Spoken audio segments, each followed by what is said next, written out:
Hello dear students, welcome to my channel. आज के video में बेटा हम करने जा रहे हैं क्लास 8th का मैथ्स का फाइनल पेपर का सॉल्यूशन मार्च 2024 का। ठीक है, कैसा गया आपका पेपर मुझे ज़रूर बताइएगा। मेरे सैम्पल पेपर से आपको हेल्प मिली या नहीं मिली ये भी ज़रूर बताइएगा। और अगर हेल्प मिली है तो क्लास 9th की अभी से प्रिपरेशन करने के लिए चैनल को सब्सक्राइब ज़रूर करें और अपने फ्रेंड्स को ज़रूर से ज़रूर शेयर भी करना है। ठीक है, चलिए स्टार्ट कर देते हैं अपना सॉल्यूशन। क्लास 8th वार्षिक आकलन मार्च 2024 80 नंबर का पेपर था, 2.5 घंटे का आपका टाइम था। पार्ट ए MCQ हुए 25 क्वेश्चन आपके एक एक नंबर के आए थे। ठीक है, छठी क्लास का सेम पैटर्न था तो वहीं से ये पैटर्न मैंने उठाया था आपका। पार्ट ए पर आ जाते हैं, जल्दी जल्दी शुरू करते हैं। निम्नलिखित संख्याओं में पूर्ण वर्ग संख्या छांटो, find the perfect square number out of the following numbers. देखो मेरी बात सुन लो, जो परफेक्ट स्क्वायर होते हैं उनमें आखिरी में 2 जीरो होती हैं तो ये हो सकता है, लेकिन इसमें 7 जो है वो पूर्ण वर्ग नहीं है तो ये नहीं है। इसके आखिरी में एक ही जीरो आ रहा है तो ये भी नहीं है। अब 235 पर हमें शक हो सकता है, लेकिन अगर थोड़ा सा आपको याद हो तो 15 का वर्ग 225 होता है और 16 का वर्ग 256 और ये 235 उनके बीच में पड़ता है तो ये पूर्ण वर्ग नहीं हो सकता।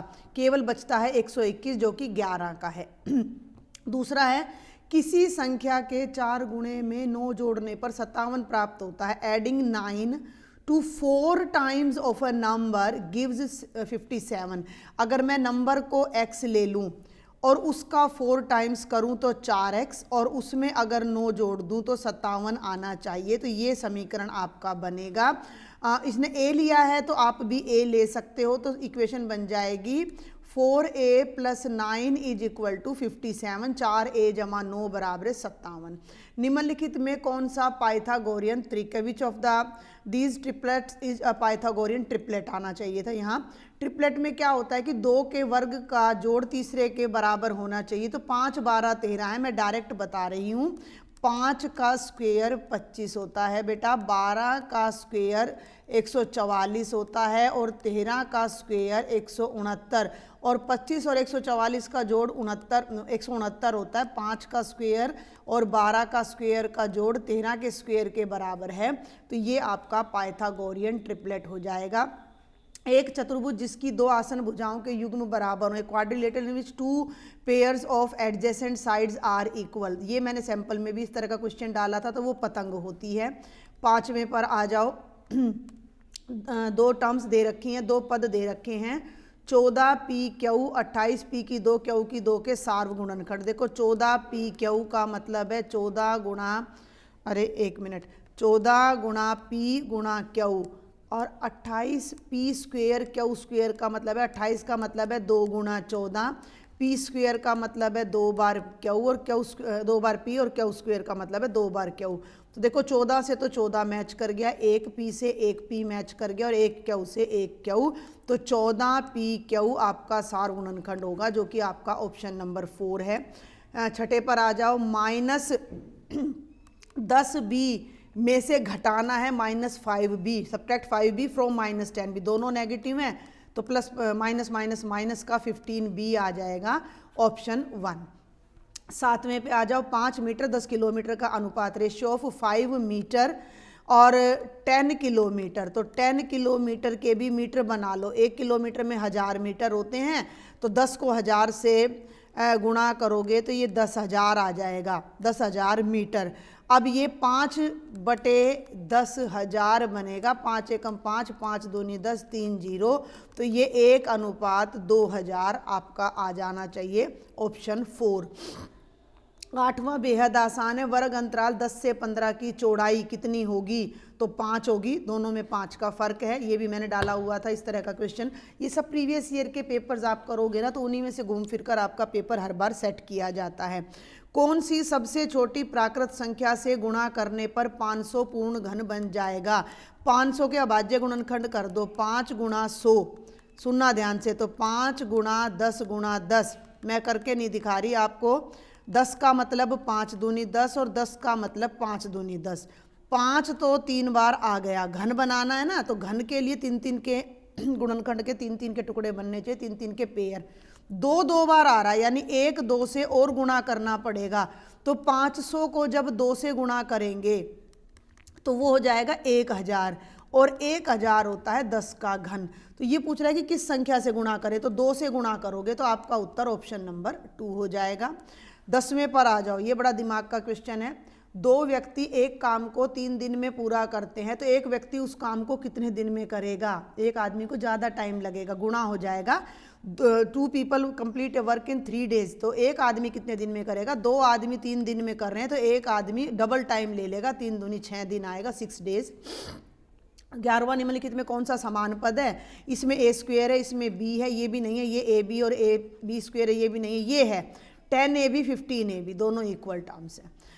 4 लाख इकाई दहाई सैकड़ा हजार 10,000 लाख 10 लाख 40 लाख 50,000 का मानक रूप, स्टैंडर्ड फॉर्म ऑफ 40,50,000। बिल्कुल एक शॉर्टकट मैं आपको बताऊंगी। इसका मतलब है इतने दशमलव 0, यानी दशमलव यहाँ है। मानक रूप में दशमलव 4 के पीछे होना चाहिए, यानी कि मैं कितना पीछे ले जाऊंगी? 1 2 3 4 5 6 अंक पीछे ले जाऊंगी मैं डेसिमल को। तो जब हम डेसिमल को 6 अंक पीछे ले जाते हैं, इसमें क्योंकि मैंने 6 बार पीछे लिया है डेसिमल को। एक बात और मैं आपको यहाँ बता रही थी कि ये जो पीछे की जीरोज़ हैं, मैं इनको यहाँ लिखूँ चाहे ना लिखूँ कोई फ़र्क नहीं पड़ेगा। और गुणा में सुनो मेरी बात, दशमलव को उठाकर मैं यहाँ ले गई, तो ये हो गया 4.050000, और मैं ले गई हूँ 1 2 3 4 5 6 बार, तो 10 की घात 6। अब दशमलव के बाद 0 का कोई अर्थ नहीं होता, तो ये बन जाएगा 4.05 गुणा 10 की घात 6। अगर हम दशमलव को आगे ले जाते तो घात ऋणात्मक हो जाती, तो आपका सही उत्तर हो जाएगा ऑप्शन ए। और 13वां प्रश्न बिल्कुल मूजबानी है। मूल बिंदु के निर्देशांक, मूल बिंदु कौन सा होता है? जहाँ एक्स और वाई अक्ष मिलते हैं, ये वाला, तो उसके निर्देशांक होते हैं 0 0। 14वें प्रश्न पर आ जाओ, आसान सा पेपर है, कोई ज़्यादा मुश्किल नहीं है। 3 की घात -2 का मान, घात को पहले धनात्मक करना है तो नीचे ले आओ, और 3 की घात 2 का मतलब 3 गुणा 3 1/9। तीसरा ऑप्शन, 1 घन मीटर में कितने, how many litres in 1 cubic metre, तो 1000 लीटर होते हैं, तो ये ऑप्शन सही हो जाएगा। अब आ जाओ 16 17 18, तीनों एक एक नंबर के 10 क्वेश्चन और हैं यहाँ। 16 17 18 में सत्य असत्य बताना है। एक पूर्ण घन 2 शून्यों पर समाप्त नहीं होता है, बिल्कुल सही बात है। अगर कोई संख्या पूर्ण घन है तो उसके अंत में 3 जीरो आएंगी, 1000 है, 8000 है, इस तरह 27,000 है, मतलब आखिरी में 3 जीरो आएंगी, तो ये सत्य है। आलेख में बिंदु 2,5 और 5,2 एक ही बिंदु को दर्शाते हैं, असत्य है। जब हम कार्तीय अक्ष लेते हैं 1 2 3 4 5, 1 2 3 4 5, मैं पूरा साथ में आपको डिटेल भी समझा रही हूँ ताकि किसी को याद ना हो तो याद आ जाए। तो 2 और 5 तो ये बिंदु है बच्चे, और 5 और 2 ये बिंदु है, तो दोनों अलग अलग हैं, तो ये असत्य है। 1234 के वर्ग में इकाई का अंक 6 होगा, बिल्कुल सही है, क्योंकि इसके पीछे 4 है, 4 का वर्ग करोगे 16, तो इकाई का अंक 6 आएगा, तो ये सत्य है। चलूँ आगे। 19वां देखो, समानांतर चतुर्भुज की सम्मुख भुजाएं समान होती हैं। The opposite sides of parallelogram are equal. a + b square बराबर है a square + 2ab + b square. घन का पृष्ठीय क्षेत्रफल, सरफेस एरिया ऑफ क्यूब होता है 6a स्क्वेयर, जहाँ a उसकी भुजा होती है। 23वां देखे, 3 की घात 0 जमा 4 की 0, 3 की 0 1 होता है, 4 की 0 1 होता है, तो 1 और 1 2 आ जाएगा।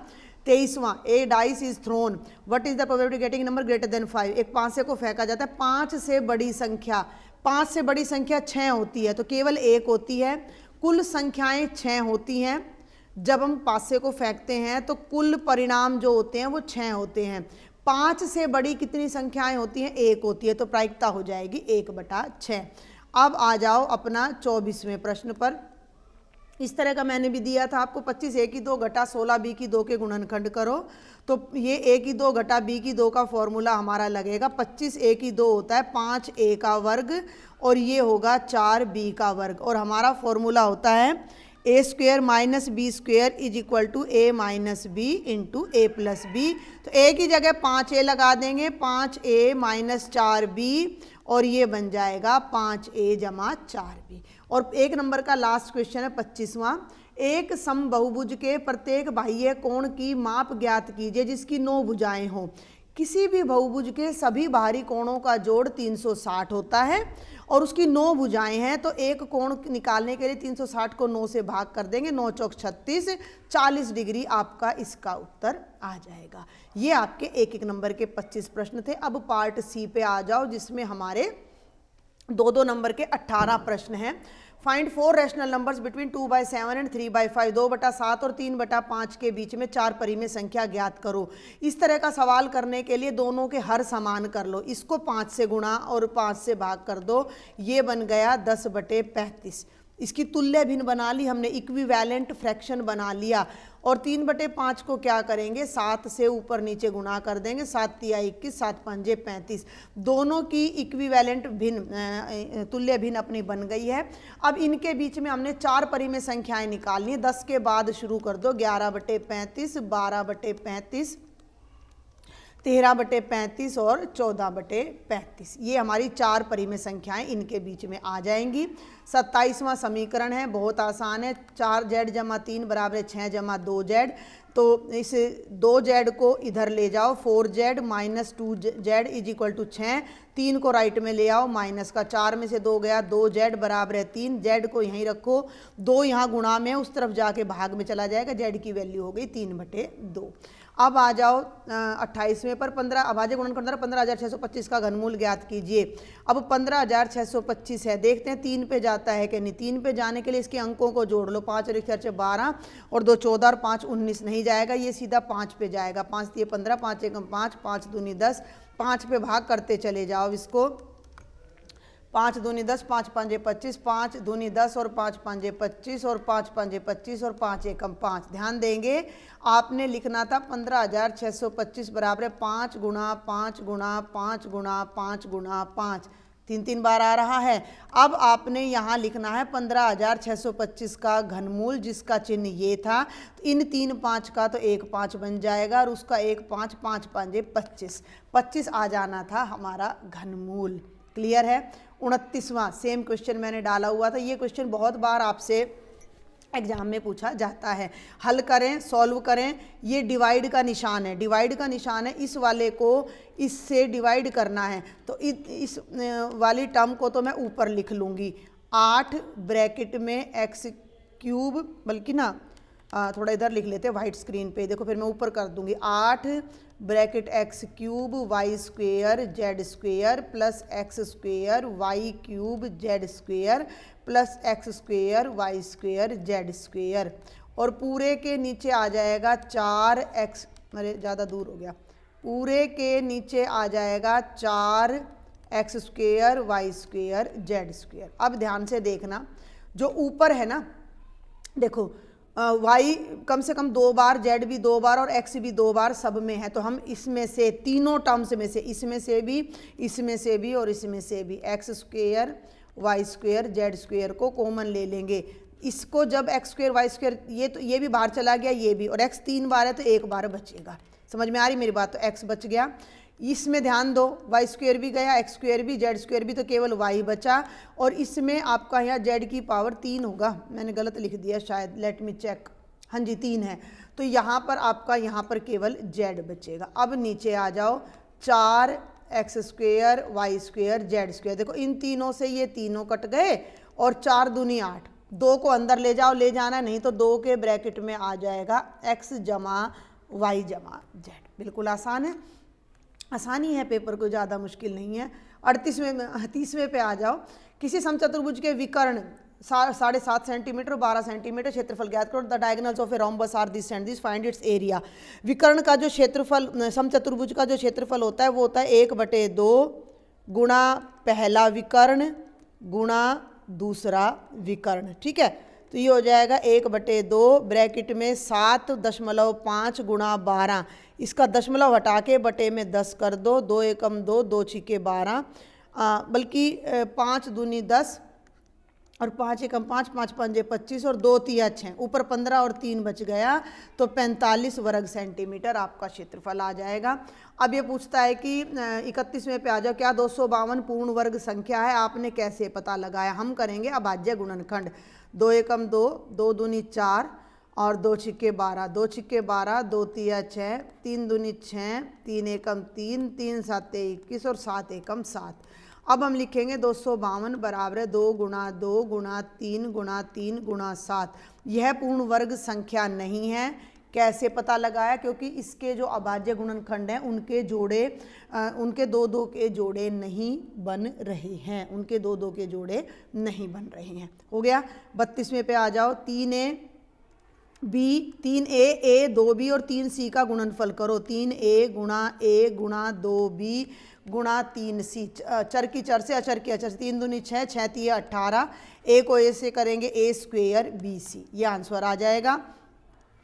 इस पेज का लास्ट क्वेश्चन 33, इसको हल करना है। 8 की घात -1 गुणा 5 की घात 3 गुणा 2 की घात -4।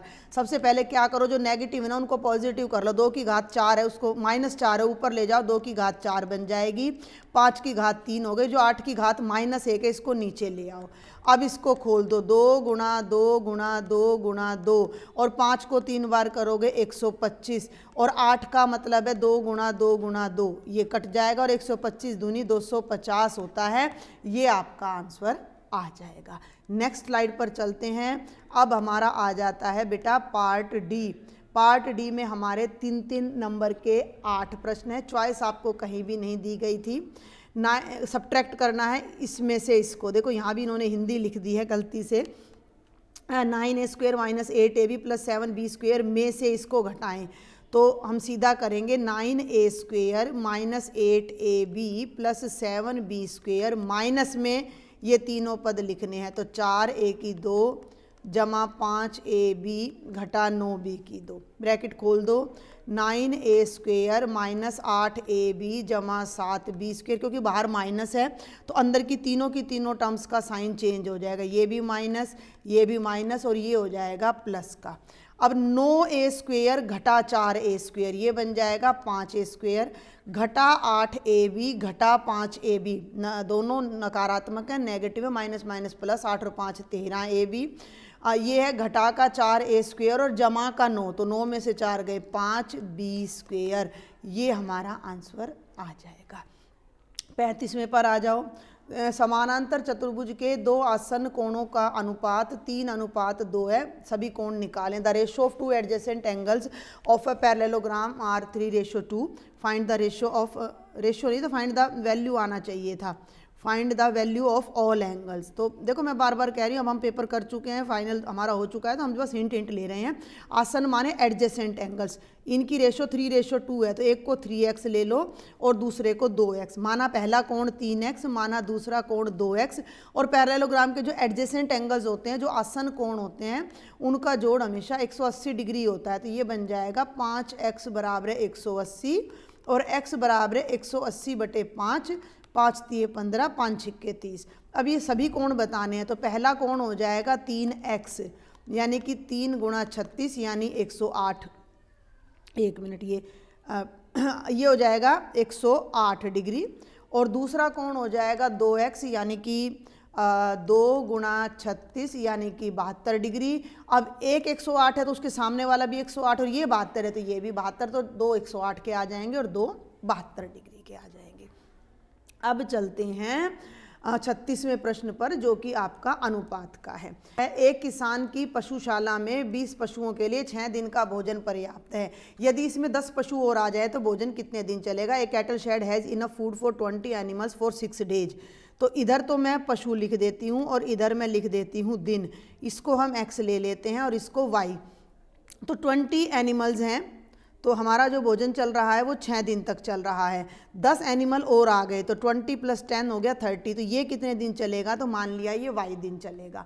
अब एक बहुत सिंपल सी बात आपने यहाँ याद रखनी है कि अगर हमारे पास नंबर ऑफ़ एनिमल्स बढ़ जाएं, भाई मेरे पास इतना सा खाना है, हम 2 आदमी हैं तो ज़्यादा दिन चलेगा, 2 और आ गए तो वही खाना कम दिन चलेगा ना। तो ये प्रतिलोम समानुपात है।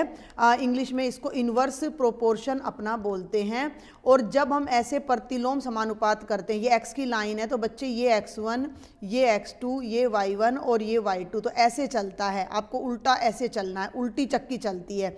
यानी कि x1 by x2 is equal to y2 by y1। समझ में आ रही है मेरी बात भाई? इस तरीके से आपकी चक्की चलती है। एक जैसी चीज़ें एक रो में लिख ली, पशु पशु एक में लिख लिए, दिन दिन एक में, उल्टी चक्की चलाएंगे तो 20 by 30 is equal to y by 6 आ जाएगा। अब क्या करो, इस 6 को उठाकर यहाँ ले जाओ, 20 गुणा 6 बटे 30 बराबर y, 6 पंजे 30 और 5 चौके 20, 4 बराबर y आया। यानी कि जो भोजन 6 दिन चलना था वो अब केवल कितने दिन चलेगा? 4 दिन चलेगा। इसके बाद आ जाता है 37वां क्वेश्चन।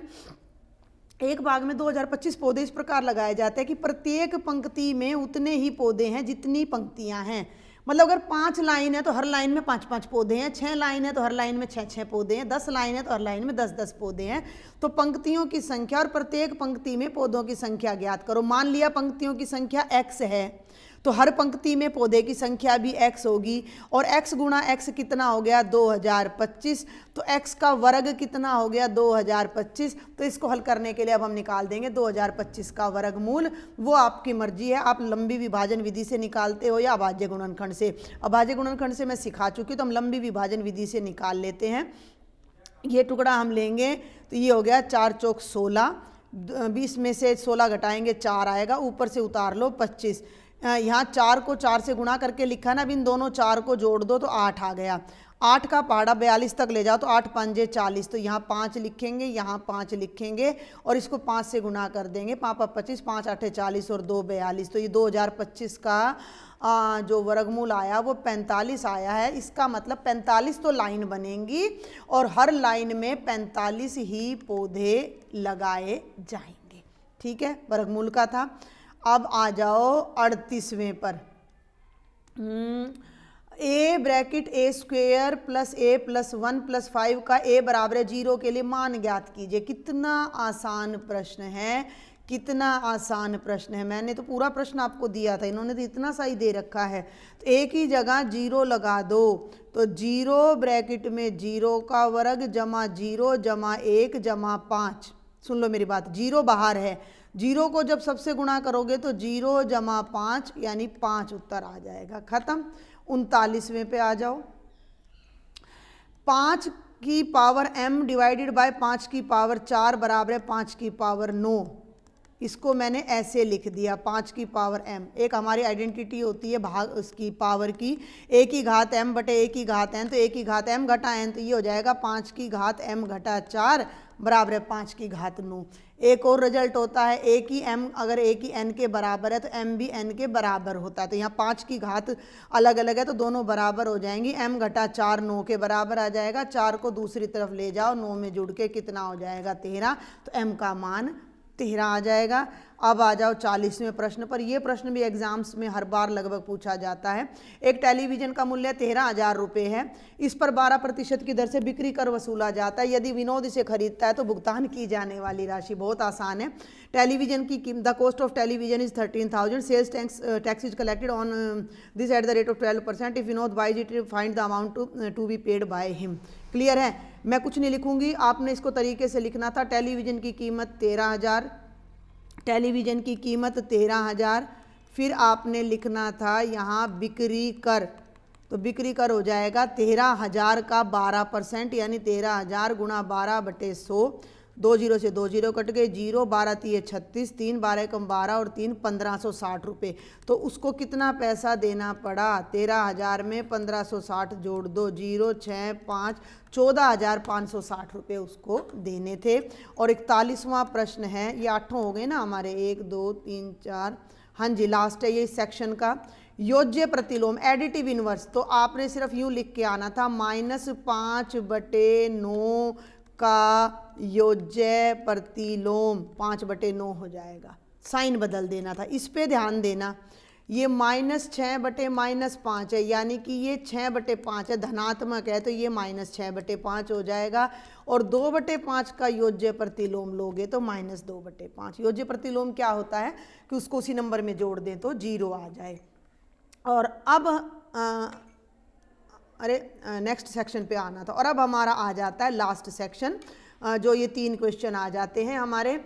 इसमें एक पाई चार्ट बनाना था। सेम क्वेश्चन मैंने दे रखा था, क्योंकि 2 ही क्वेश्चन है जो कि एग्जाम्स में बार बार आते रहते हैं। नीला रंग 18 लोगों को पसंद है, ग्रीन 9 को, रेड 6 को और येलो 3 को, और कुल 36 लोग हैं। हमें पाई चार्ट बनाना है। तो पाई चार्ट बनाने के लिए आपने लेना था सेंट्रल एंगल, यानी केंद्रीय कोण। 36 में से 18 लोगों को नीला रंग पसंद है। जो सेंट्रल एंगल होता है वो होता है 360 डिग्री का। तो 360 में से कितने डिग्री का कोण बनेगा? तो 18/36 गुणा 360, 36 ढाई, तो यहाँ बनेगा 180 डिग्री का कोण पहले में। अब दूसरे पे आ जाओ, 9/36, थोड़ा बड़ा चाहिए था मुझे यहाँ, गुणा 360, 36 ढाई 360, 9 ढाई 90। अब आ जाओ तीसरे पे, ये तीसरा है लाल का। अब मैं लाल का बता रही हूँ, तो 6/36 गुणा 360, 36 ढाई 360, और ये आ गया। और चौथा आ गया येलो, 3/36 गुणा 360 कट के ये आ गया 30 डिग्री। अब आपने क्या करना था, एक सर्कल बनाना था। ये सर्कल आ गया मान लीजिए हमारा, ठीक है। अब मैंने यहाँ ले लेना है इसका सेंटर। मैं इसको थोड़ा बड़ा करना चाह रही थी, ठीक है। अब इसको मैंने बड़ा कर दिया, ये सर्कल मैंने यहाँ बना दिया। ये इसका आपने लेना था सेंटर, और एक रेडियस आपने यहाँ ड्रॉ कर लेना था, ठीक है। रेडियस भी मैं डायरेक्ट कर देती हूँ अपना स्ट्रेट लाइन लेकर। और अब यहाँ पर आपने ये सारे एंगल्स बारी बारी से बनाने थे, 180 का, 90 का, 60 का और 30 का। तो 180 का तो बहुत आसान है। 180 का मतलब तो यही लाइन अपोजिट डायरेक्शन में आपकी चली जानी थी, जो मैं अलग कलर से आपके लिए यहाँ बना रही हूँ। तो ये जो पूरा एंगल मैंने बनाया, ये मेरा बन गया 180 डिग्री का। तो ये जो पूरा हिस्सा है ये मेरा नीले रंग को दिखा रहा है, और मैंने नीले ही रंग से इसको लिख दिया है। अब मुझे हरा रंग दिखाना है, तो हरे रंग के लिए जो मुझे कोण बनाना है वो 90 डिग्री का बनेगा। तो आपने क्या करना था, इसको तो आधार लेना था, ठीक है, ध्यान से सुनना। और यहाँ 90 डिग्री का कोण आपने बनाना था डी की सहायता से, जो कि आपका ये तैयार हो जाएगा 90 डिग्री का, ठीक है। समझ में आ रही मेरी बात? मैंने वो कलर भी वही लेने की कोशिश की है। तो ये जो हिस्सा है ये आपका हो गया हरा रंग का, क्लियर हो गया। अब तीसरा कोण आपका बन रहा है 60 डिग्री का। तो यहाँ इसको, इस साइड को आपने लेना था, ठीक है। और यहाँ डी रखते हुए आपने एक 60 डिग्री का एंगल बनाना था, जो कि आपका कुछ ऐसे चला जाएगा। अब मेरे पास यहाँ अभी डी नहीं है, तो मैं अभी यहाँ डी निकालूंगी भी नहीं, है मेरे पास डी, वैसे तो डी भी है मेरे पास। तो ये देखिए, ये डी भी है मेरे पास। तो आपने डी पे क्या करना था कि आपने डी पे यहाँ पर जैसे आप रखोगे ना, जो भी पॉइंट है, ये लाइन है, तो इस लाइन पर आप डी रखोगे, और 90 का एंगल बनाओगे तो यहाँ लगाओगे, 60 का बनाओगे तो यहाँ लगाओगे, और फिर आप इनको ऐसे ज्वाइन कर दोगे। तो इस मैंने डी रखकर अब आपको बता दिया है। अब मुझे यहाँ बनाना है एंगल, तो आपने यहाँ पर डी रखना था, ठीक है। I will try to explain you with the help of D. की ये देखिए, एक बार मैं आपको डी की सहायता से बताती हूँ कि ये कैसे हम इसको कर सकते हैं, अपना बना सकते हैं। तो थोड़ा सा इसको मैं लाती हूँ सेंटर पे, ठीक है। थोड़ा सा मैं इसको लाती हूँ, ये देखो, ये मैंने यहाँ रख दिया हरी लाइन पर, थोड़ा सा और कर देती, ये देखो हो गया। आप समझना बात को, ये मेरा सेंटर है और ये मेरे डी का भी सेंटर है, ये मेरे डी का भी सेंटर है। और 60 डिग्री यहाँ जाएगा, यानी मेरा थोड़ा सा गड़बड़ है, 60 डिग्री यहाँ जाएगा आपका। तो अब मैं इस डी को थोड़ा सा यहाँ से हटा देती हूँ, डी को मैं थोड़ा सा यहाँ से पहले हटा देती हूँ, ये देखो। तो ये आर्क जाएगी 60 पर। तो जो मैंने लाइन लगानी थी, आपके लिए, वो ये लगेगी यहाँ से, और ये इसको जब मैं इससे मिलाऊंगी, ये, तो ये आपकी 60 डिग्री की आर्क लग जाएगी। क्लियर हो गया? तो ये एंगल आपका, अरे एक मिनट, पेन चूज नहीं किया मैंने। तो ये एंगल बच्चे आपका बन जाएगा 60 डिग्री का, जो कि आपके चौथे रंग को दर्शाएगा। और वो तीसरा रंग जो है वो क्या है, वो लाल है। तो मैं यहाँ लाल ही भर देती हूँ, और लास्ट में जो बचेगा ना, वो एंगल अपने आप 30 डिग्री का बच जाएगा, जो कि आपका पीला हो जाएगा। तो इस तरह से आपने अपना पाई चार्ट बनाकर आना था। अब हम जल्दी से आ जाते हैं क्वेश्चन नंबर 43 पर। एक घनाभ की भुजाएं 60 सेंटीमीटर, 54 सेंटीमीटर और 30 सेंटीमीटर हैं। इस घनाभ के अंदर 6 सेंटीमीटर भुजा वाले कितने छोटे घन रखे जा सकते हैं?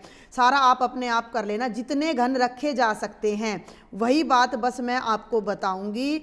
जितने घन रखे जा सकते हैं बराबर है बड़े घनाभ का आयतन, बड़े पूरा आपने लिख के आना था, 5 नंबर का था, का आयतन बटे घन का आयतन। ठीक है, अब घनाभ का क्या आयतन होता है? लंबाई गुणा चौड़ाई गुणा ऊंचाई। और घन का आयतन क्या होता है? घन का आयतन होता है भुजा की पावर 3। तो इसकी लंबाई चौड़ाई ऊंचाई है 60 गुणा 54 गुणा 30, और घन की भुजा कितनी है? 6। तो इसका आयतन हो जाएगा 6 गुणा 6 गुणा 6। इस तरह के सवाल जब भी आ जाएं तो बड़े आयतन को छोटे से भाग कर दो। 6 से 60 को करो 10 आएगा, 6 से 54 को करो 6 नीम 54 और 6 पांजे 30, 9 पांजे 45 और 45 को 10 से करोगे 450 घन। उसके उस बड़े घन के अंदर 450 छोटे घन रखे जा सकते थे। और अब है लास्ट आपका topic 44th, last question 44th। निम्न व्यंजकों के गुणनखंड कीजिए। और ये गुणनखंड हमने करने हैं बीच की टर्म को स्प्लिट करके, मिडल टर्म को स्प्लिट करके। पी की 2 जमा 6 पी जमा 8। ठीक है, 6 के ऐसे टुकड़े, यहाँ 1 है तो 1 और 8 की गुणा आएगी 8। 6 के ऐसे टुकड़े करो जिनको जोड़ो तो 6 आए, 4 और 2 6, और जिनको गुणा करो तो 8 आए। तो बन गया 4 और 2 6। तो दोबारा से लिखती हूँ स्टेटमेंट, पी की 2 जमा 6 पी जमा 8। पी की 2 को ऐसे का ऐसा लिखना था, इस 6 की जगह 4 जमा 2 लिखना था और जमा 8। पी की 2 को ऐसे का ऐसा लिखना था, 4 को पी से गुणा कर दो 4 पी, 2 को पी से कर दो 2 पी जमा 8। अगले स्टेप में इन दोनों में से P कॉमन लेना था तो यहाँ P बचेगा। जब इसमें से P कॉमन ले लिया तो 4 बचेगा। इन दोनों में 2 कॉमन है, 2P में से 2 से भाग करोगे P और 8 को 2 से करोगे 4। ये दोनों एक जैसे हैं, इनको बाहर ले लो। P जमा 4 को बाहर लोगे तो यहाँ केवल P बचेगा और यहाँ जमा का 2 बचेगा, और ये गुणनखंड आ जाएगा इस पहले वाले बहुपद का। ठीक है, और अब जल्दी से लास्ट क्वेश्चन हमारे पेपर का। कोई डाउट रह जाए, कोई क्वेरी रह जाए तो मुझे ज़रूर से ज़रूर आपने बताना है। मैं एक बात रिपीट यहाँ करना चाहूँगी। रिपीट क्या, मैंने शायद आपको बताया नहीं कि जो मेरे व्हाट्सअप ग्रुप थे वो सब अब डिलीट हो जाएंगे क्योंकि मेरा वो नंबर ख़त्म हो चुका है। तो इसके लिए आप मुझे टेलीग्राम पर ज्वाइन करें, लिंक मैं डिस्क्रिप्शन बॉक्स में दे दूँगी, और बहुत जल्द मैं आपके क्लास वाइज ग्रुप्स भी अलग से बना दूँगी। अब आ जाओ इस लास्ट क्वेश्चन पे। a² माइनस 10a प्लस 21, यहाँ तो 1 है तो इसको तो देखना नहीं, 10 को देखो और 21 को। हमने ऐसे 2 नंबर लेने जिनका जोड़ तो 10 आए, तो 7 और 3 तो 10 होता है, और जिनकी गुणा 21 आए। ठीक है, तो a² माइनस 10 की जगह ब्रैकेट लगा के 7 जमा 3 लिख दो। ब्रैकेट में बाहर माइनस है, अंदर नहीं है, तो 10 का मतलब 7 जमा 3 और जमा 21, बाकी सब यूँ का यूँ बराबर है। अब इस ब्रैकेट को खोल दो तो -7a और माइनस प्लस -3a और जमा का 21। इन दोनों में से a कॉमन आएगा तो यहाँ तो a बचेगा। जब a कॉमन आ गया तो यहाँ घटा का 7 बचेगा। इन दोनों में माइनस का 3 आएगा, 3a को 3 से भाग करोगे तो a बचेगा, और माइनस प्लस माइनस 21 को 3 से भाग करोगे तो 7 बचेगा। ये दोनों टर्म्स एक जैसी हैं तो a माइनस 7 को कॉमन ले लो तो यहाँ a बचेगा और यहाँ घटा का 3 बचेगा, और ये हमारा गुणनखंड आ जाएगा। तो बेटा ये था कंप्लीट सॉल्यूशन आपके आज के फाइनल पेपर का। कोई भी क्वेरी हो मुझसे ज़रूर डिस्कस करें, और चैनल को सब्सक्राइब ज़रूर करना है, शेयर करें, लाइक करें। Thank you.